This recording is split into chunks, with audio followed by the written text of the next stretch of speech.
अभी हाल फिलहाल में लद्दाख में सोनम वांगचुक के द्वारा प्रोटेस्ट किया जा रहा था, जिसमें उन्होंने 21 दिनों तक लगातार बिना खाना खाए पानी और सिर्फ नमक के ऊपर आमरण अनशन किया, जिसके अंतर्गत उन्होंने यह मांग रखी कि लद्दाख को राज्य का दर्जा दिया जाए और इसे छठी अनुसूची में शामिल किया जाए।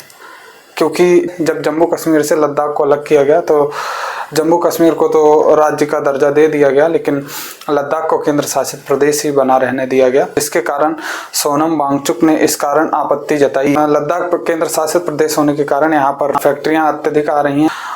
एक तरह से कह सकते हैं कि कल्चर के साथ खिलवाड़ की जा रही है, जिसके कारण लद्दाख की उसकी अपनी पहचान मिटती चली जा रही है। इसी कारण उन्होंने आमरण अनशन किया। उन्होंने मुख्य रूप से 2 मांगें समक्ष रखी। पहली मांग में यह है कि लद्दाख को राज्य का दर्जा मिले और नंबर 2 पर यह है कि लद्दाख को छठी अनुसूची में शामिल किया जाए।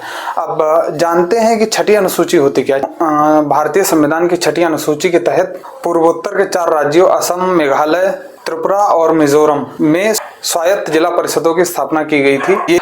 ये स्वायत्त जिला परिषद आदिवासियों की संस्कृति की रक्षा और उसके संरक्षण की परिकल्पना करते हैं। इसी कारण लद्दाख में भी इसी की मांग उठाई जा रही है कि जो आदिवासी और जो जमीन से जुड़ाव जिनका है उनके कल्चर को बचाया जाए, उन्हें संरक्षित किया जाए। और छठी अनुसूची में शामिल करने के बाद मुख्य फायदा यह भी मिलने वाला है कि जब वहाँ पर कोई भी इंडस्ट्री या कंपनी शुरू होने को जाएगी तो सबसे पहले उसे ADCS से परमिशन की आवश्यकता पड़ेगी, जिसके बाद ही उसे परमिशन लेकर वहाँ पर वह फैक्ट्री या कोई भी अन्य कार्य को संचालित कर पाएगा। तो सोनम वांगचुक ने 0 डिग्री से भी नीचे तापमान पर आमरण अनशन किया। कि उन्होंने एक रूप में कह सकते हैं कि उन्होंने भारतीय मीडिया का अत्यधिक विरोध भी किया। उन्होंने कहा कि वह मेन स्क्रीन पर नहीं आ पा रहे हैं और मीडिया उन्हें नहीं दिखा रही है, जिसका उन्हें अत्यंत खेद रहा और उन्होंने इसका पूर्ण रूप से विरोध किया। किंतु बाद में फिर मीडिया के द्वारा उन्हें कवरेज दी गई और उनकी भी बातों को देश के समक्ष रखा गया।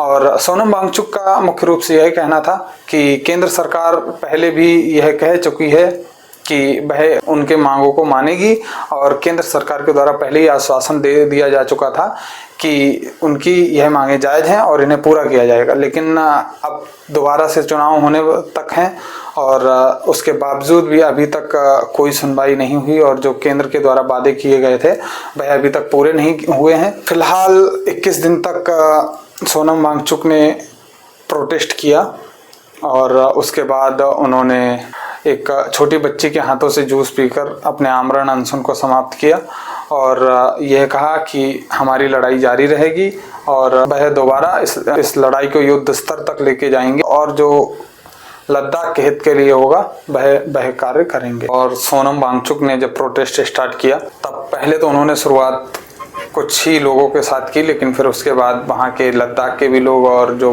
बाहर के आसपास के थे उन्होंने वहाँ पर भारी संख्या में भीड़ एकत्रित कर ली थी और उन्होंने कहा उनकी मांगें जायज़ भी हैं, सरकार को इन पर ध्यान देना चाहिए और उनकी मांगों को पूरा करना चाहिए। बहुत बहुत धन्यवाद। मैं हूं अंकित सिंह। फिर मिलेंगे किसी एक नए टॉपिक के साथ। तब तक के लिए नमस्कार।